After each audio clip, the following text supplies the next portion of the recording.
अच्छा जी, तो हमने जब पढ़ लिया लॉ ऑफ मार्जिनल यूटिलिटी और प्राइस जहाँ इक्वल होती है वहाँ कंज्यूमर इक्विलिब्रियम में आ जाता है। तो लॉ जो डिमांड कर्व है वो इसी से डिराइव किया गया है।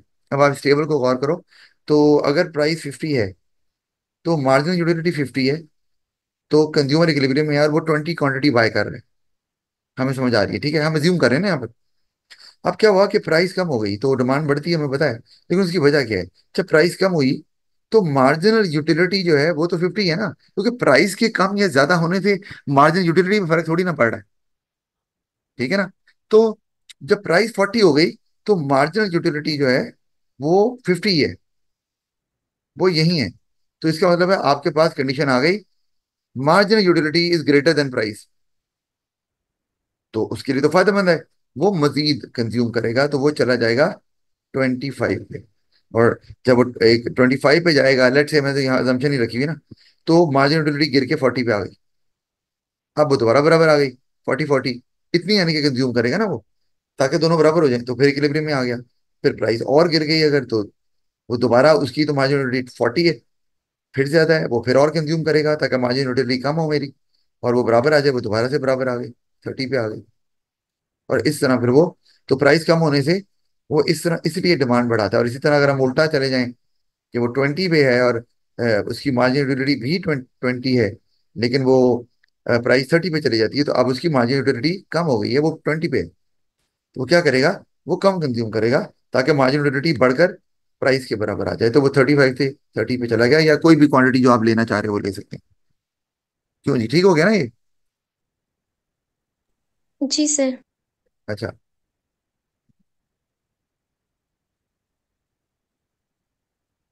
अच्छा, मार्जिन यूटिलिटी तो यही है ना कि जो आपने एडिशनल यूनिट या यूनिट्स आप कंज्यूम कर रहे हो, उससे आपको क्या यूटिलिटी मिल रही है। अच्छा, और इसी को मैंने फिर ग्राफ में भी दिखा दिया है।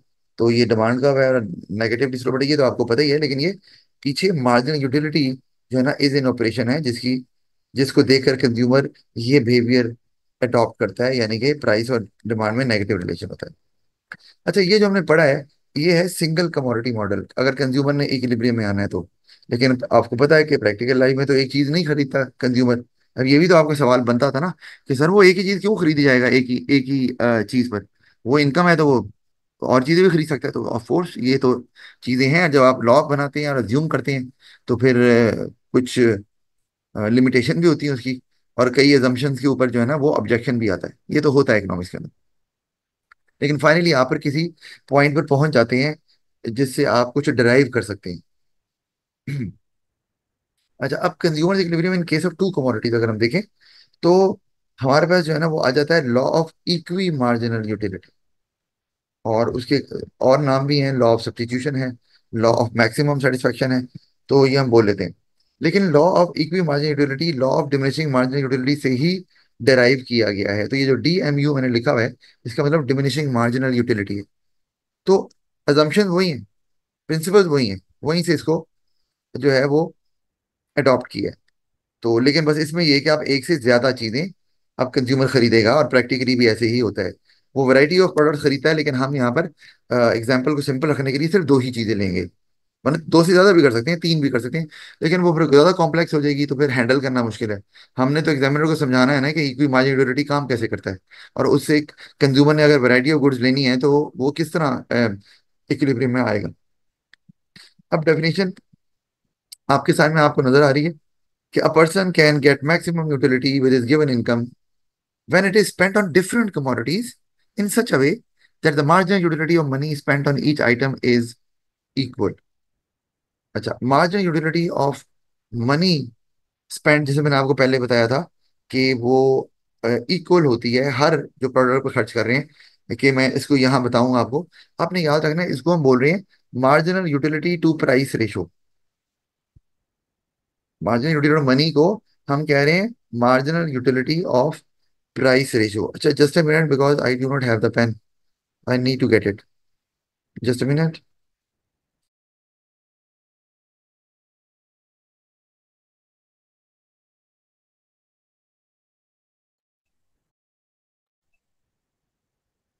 सर आपका माइक म्यूट पे है।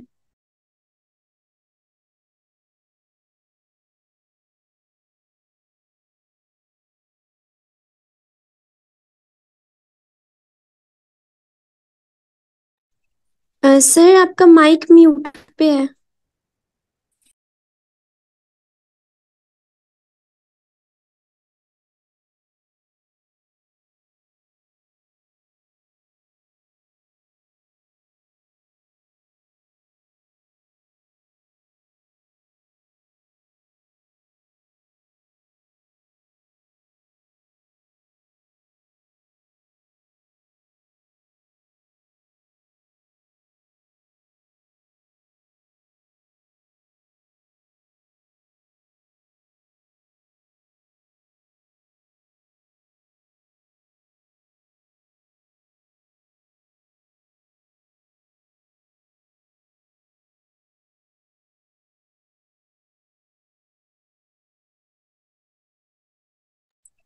सर आपकी आवाज नहीं आ रही है, आपका माइक म्यूट पे है।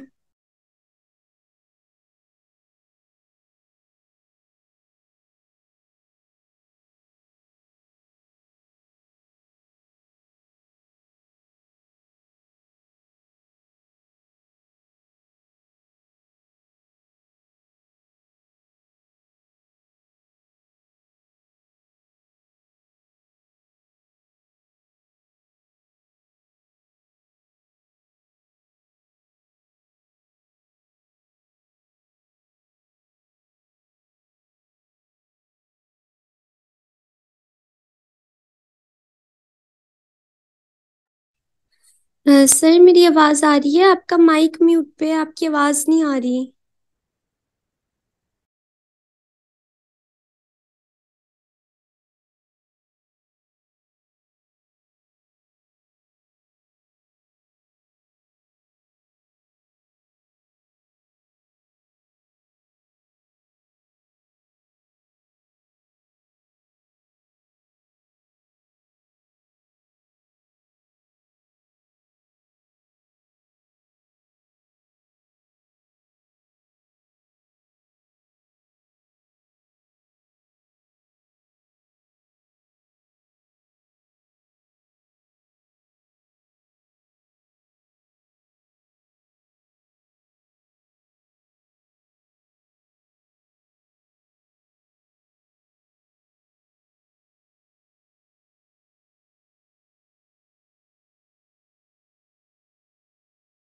Recording in progress.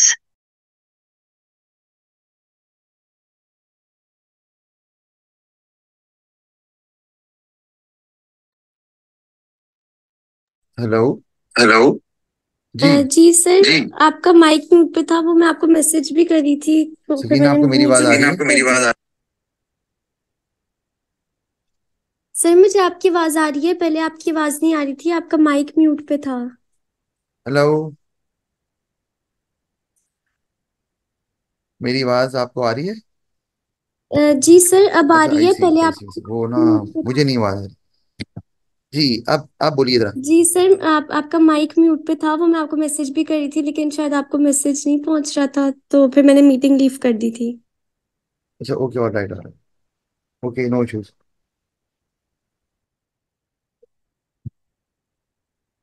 अच्छा, तो मैं आपको ये बता रहा था कि अब इसकी डेफिनेशन अगर हम देखें तो डेफिनेशन में यही कहा गया है कि मार्जिनल यूटिलिटी ऑफ मनी जो है, जो स्पेंड करते हैं आप हर आइटम पर, वो बराबर होनी चाहिए सारे प्रोडक्ट्स की। मार्जिनल यूटिलिटी ऑफ मनी क्या है कि आपने जो last unit of money spend किया है, उससे आपको कितनी मार्जिनल यूटिलिटी मिली है, लास्ट यूनिट ऑफ मनी जो स्पेंड कर रहे हैं।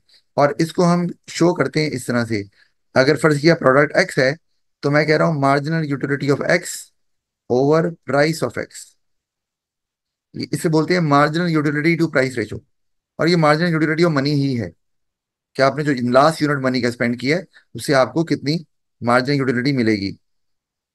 अच्छा, और अगर आप एक से ज्यादा प्रोडक्ट जो है वो इस्तेमाल कर रहे हैं, वाया आ गया, तो वाई पे भी आप इतना ही स्पेंड करेंगे जिसमें ये रेशो पहली वाली रेशो के बराबर हो जाए। इसी तरह अगर आपका तीसरा प्रोडक्ट है तो उसमें भी ऐसे ही होगा। जेड ले लो, प्राइस ऑफ जेड, और इसी तरह से so on and so fourth. हम यहाँ पर MUN प्रोडक्ट भी ले सकते हैं। एन तक आप जा रहे हैं जी, प्राइस ऑफ एन, तो ये इस तरह ही चलेगा, जितने मर्जी प्रोडक्ट ले लें आप। और इसका मतलब यही है कि अगर मैं इसको इक्वेशन में वैल्यूज दूं, तो लेट्स से कि आपकी मार्जिन यूटिलिटी जो है ना वो आ रही है, यानी कि आपने जितने भी यूनिट्स कंज्यूम किए हैं, कंज्यूम कर रहे हैं, आप रुक गए हैं कहाँ पर, 60। चले हम वैसे पहले ना 70 लिया था, वही लेता हूँ। 70 मार्जिन यूटिलिटी है और इसकी जो प्राइस है वो 10 है।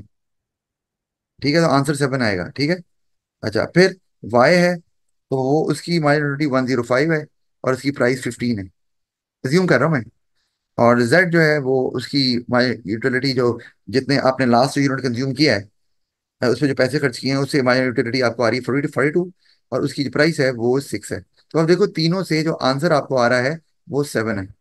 तो इसका मतलब है अगर एक कंज्यूमर इस इक्वेशन को मीट करेगा तो वो इक्विलिब्रियम में आ जाएगा। इसको हम अभी प्रूव भी करेंगे आगे जाके, लेकिन ये सिंपल सा एक तरीका बता दिया कि अगर ये इक्वेशन मीट कर ली एक कंज्यूमर ने तो वो इक्विलिब्रियम में आएगा। अच्छा, अब इसको हम एक्चुअली बोलते हैं यूटिलिटी मैक्सिमाइजेशन प्रिंसिपल। ये मैंने लिखा भी हुआ है, ये इक्वेशन है, ठीक है। अब एग्जाम्पल देख लेते हैं इसको समझने के लिए। अच्छा, अब एग्जाम्पल है कि कंज्यूमर की इनकम जो है ना वो 10 है। ये वाई स्टैंड फॉर इनकम होता है। प्राइस ऑफ एक्स 2 है, प्राइस ऑफ वाई 1 है, मैंने दो ही प्रोडक्ट लिए हैं। अब कंज्यूमर यूनिट एक्स के कंज्यूम करता जा रहा है और अगर करे तो ये उन्होंने दे दिया तो मार्जिन यूटिलिटी उसकी कम होती जा रही है, ये हमें पता है, ये पैटर्न ऐसा है। अब हमने निकालना है उसकी margin utility to price ratio, ठीक है। तो वो अब जब निकालनी है आपने तो वो हमें नजर आ रही है कैसे आएगी। मार्जिन यूटिलिटी ऑफ एक्स 10 है, तो प्राइस कितनी है एक्स की, 2। तो ये एक्चुअली आया है इस तरह से 10/2। दूसरा जो है वो 8/2 था, क्योंकि 8 मार्जिन यूटिलिटी है और प्राइस तो 2 ही है। इसी तरह 6/2, इसी तरह 4/2 और 2/2। ऐसे हमने निकाल लिया। इसी तरह यूनिट वाई है, उसके भी हमने 5 तक यूनिट्स कंज्यूम करवाए हैं और मार्जिन यूटिलिटी उसमें कम होती जा रही है, हमें नजर आ रहा है। और फिर हमने उसकी margin utility to price ratio निकाल ली है, ठीक है। ये हमने कर लिया। अब हमने ये तय करना है कि कंज्यूमर एक्स के कितने यूनिट्स लेगा और वाई के कितने लेगा, लेकिन कंडीशन ये है कि सारी इनकम खर्च करनी है, ठीक है। अब देखो यहाँ पर आपके सामने जीरो और माइनस कहीं नहीं हो रहा, आपके सवाल का वो का जवाब भी यहाँ पे नजर आ रहा है, ठीक है ना। तो वो तो अपनी इनकम सारी खर्च करेगा क्योंकि उसको फायदा हो रहा है। अच्छा, अब कंज्यूमर ने 10 के 10 रुपए खर्च करने हैं, ठीक है जी। तो अब और उस इक्वेशन को मीट करना है। तो कंज्यूमर बहुत से तरीके हैं करने के, जैसे कि अगर एक तरीका है कंज्यूमर सारे एक्स ले ले।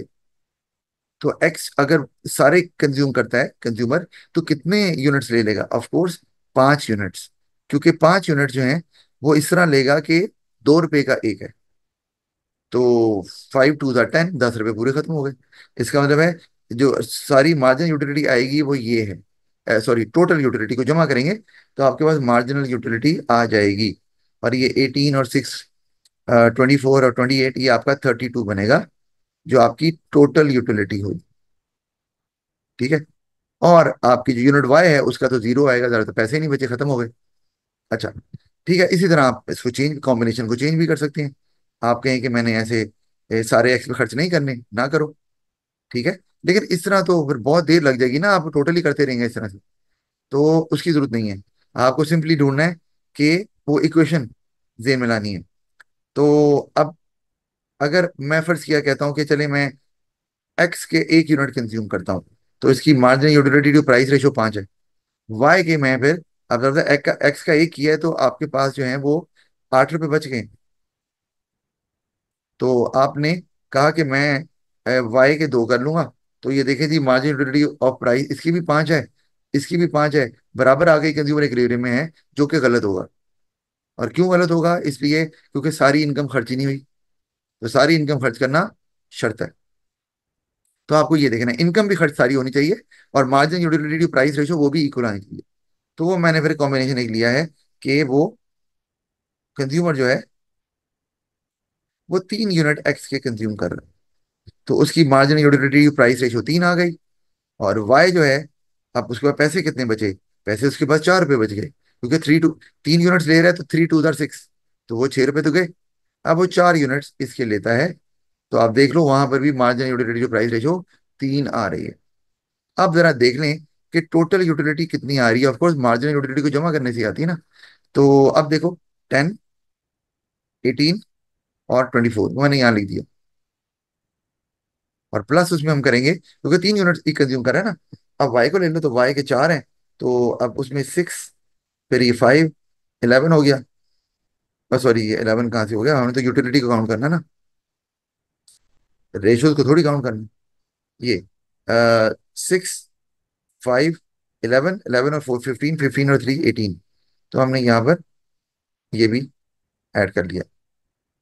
तो ये हमारा बस क्या आ गया, 42 आपकी टोटल यूटिलिटी आ। अब आप कोई भी कॉम्बिनेशन ले लो, कोई भी कॉम्बिनेशन ले लो जिसमें वो 10 रुपए खर्च करे, ठीक है, और जिसमें ये मार्जिनल यूटिलिटी की प्राइस रेशो दोनों की बराबर ना आए, ये 42 नहीं बनना। तो बजाय इसके कि हम हिट एंड ट्रायल मेथड करके सारे ऑप्शन को देखें, तो एक हमें फॉर्मूला दे दिया गया, इक्वेशन दे दी गई कि इसको मीट करें, और वही आपका कॉम्बिनेशन आपको सूट करेगा, जहां पर कंज्यूमर इक्विलिब्रियम में होगा। आपको बाकी जो कॉम्बिनेशन है वो ट्राई करने की जरूरत भी नहीं है। तो ये 42 नहीं बनने वाला और कहीं पर भी, ये आपको बता रहा हूँ। तो यहाँ पर इसका मतलब है कि वो इक्वेशन जो है ना वो हो गई ना कि मार्जिनल, अब गौर करो, marginal utility of X over price of X is equal to marginal utility of Y over price of Y. यानी कि क्या क्या आ रही है, तीन तीन तीन, इसकी भी आ रही है और उसकी भी तीन ही आ रही है। तो ये दोनों बराबर हो गए। जी, सवाल पूछना आपने। सर मुझे ये नहीं समझ आ रहा कि जो भी आपने इक्वेशन बताई है इसमें हम वैल्यूज क्या पुट करेंगे, मतलब मार्जिनल यूटिलिटी ऑफ एक्स है तो इसमें 10 डालेंगे, 8, क्या वैल्यू डालेंगे? किस इक्वेशन की बात कर रही हो आप, ये यूटिलिटी मैक्सिमाइजेशन प्रिंसिपल की बात कर रही हो? जी सर। यानी कि ये जो हमने फॉर्मूला ऊपर अभी पढ़ा है, ये वाला, इसकी बात कर रही हो ना? जी सर।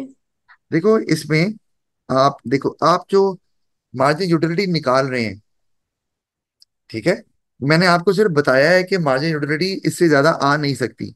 ये मतलब आपने इक्वेशन में नहीं डालनी है मार्जिन यूटिलिटी को। आप, मैंने क्या किया है, मैंने एक कॉलम पहले से ही बना के रख लिया है, margin M U X over price of X. तो मैंने इसमें जो वैल्यू आ रही है उसको as as it is put कर देना है। इसी तरह M U Y over price of Y, इसमें जो वैल्यू आ रही है 3, मैंने एज इट इज पुट कर देना है। अगर नहीं करना आपने पुट, तो आप ना करें। मैंने तो टेबल बना दिया ना, आप ना करें। आप ऐसे करें कि, जस्ट मिनट,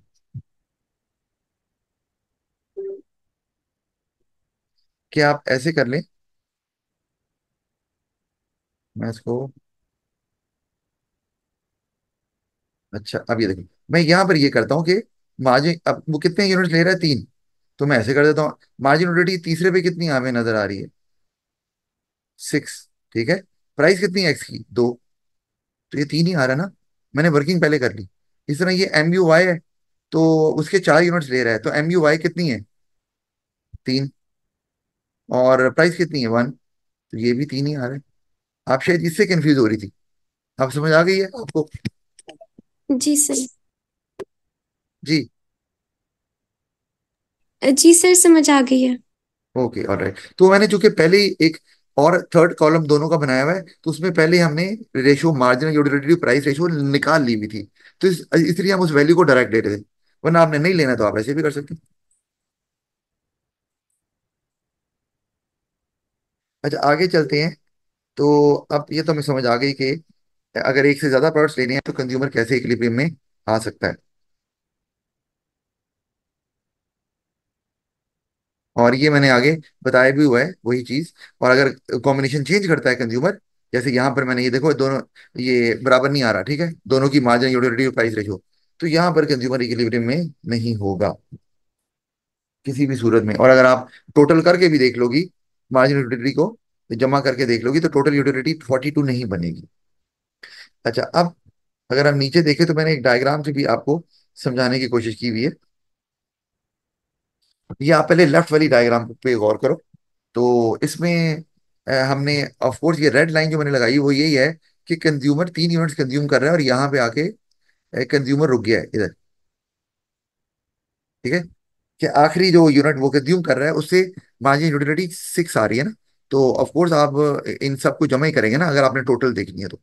अच्छा, इसी तरह अगर आप प्रोडक्ट वाई को देखें तो वो जो रेड लाइन आप देख रहे हो वो 4 यूनिट्स कंज्यूम कर रहा है, और वो ये 3 पे आके उसकी जो last unit of product Y है वो उससे मार्जिन यूटिलिटी 3 आ रही है। तो ऑफ कोर्स इसका मतलब है कि वो ये सारे ऐड करेगा, तो टोटल आएगी। अच्छा, अब अगर मैं आपको यहाँ दिखाया ये कि अगर वो चेंज करता है कॉम्बिनेशन तो होगा क्या, इससे हटता है, यहाँ पे तो इक्विलिब्रियम में है। अगर वो 4 यूनिट्स कर लेता है, किसके, एक्स के, तो आप जरा गौर करो, अगर एक्स के 4 यूनिट करेगा तो कितनी मार्जिन यूटिलिटी एक्स्ट्रा आ रही है, 4। और वो टेबल में भी है ना, आप गौर करो, ये एक्स, एक्स के अगर चौथे यूनिट लेगा तो 4 आएगी, एडिशनल जो मार्जिन यूटिलिटी मिलेगी वो 4 मिलेगी। लेकिन जब एक्स के 4 ले लेगा तो एक्स तो 2 रुपए का है, तो 2 रुपए गए। तो अब आपको वाई के 2 यूनिट छोड़ने पड़ेंगे, क्योंकि वाई 1 रुपए का है। तो वाई का तीसरा, आपका जो 4 यूनिट ले रहे थे, जो चौथा भी गया तीसरा भी गया, ये नहीं मिलेंगे। तो तीसरे और चौथे यूनिट से कितनी कितनी यूटिलिटी आपको मिल रही थी, आपको 4 से 3 मिल रही थी, और तीसरे से 4 मिल रही थी, जरा देखो यहाँ, 4 से आपको 3 मिल रही थी, और थर्ड से 4 मिल रही थी। तो आपके 7 जो यूनिट्स हैं, जो आपके यूटिलिटी है या यूटिल्स हैं, वो चले जाएंगे।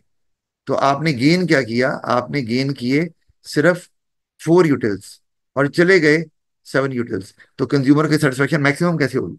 तो ये बताया हुआ कि अगर आप कंज्यूमर इक्विलिब्रियम से हटते हैं तो जो भी कॉम्बिनेशन ले लें आपकी यूटिलिटी एक्चुअली कम हो जाएगी, क्योंकि गेन कम होगी और लॉस ज्यादा हो जाएगा। तो आई होप कि आपको ये भी समझ आ गई होगी। Yes sir. ओके, ये डायग्राम बनाए तो अच्छी बात है, नहीं भी बनाते तो टेबल तो है ना, वो भी शायद सफिशिएंट होगी। अच्छा जी, आगे चलते हैं।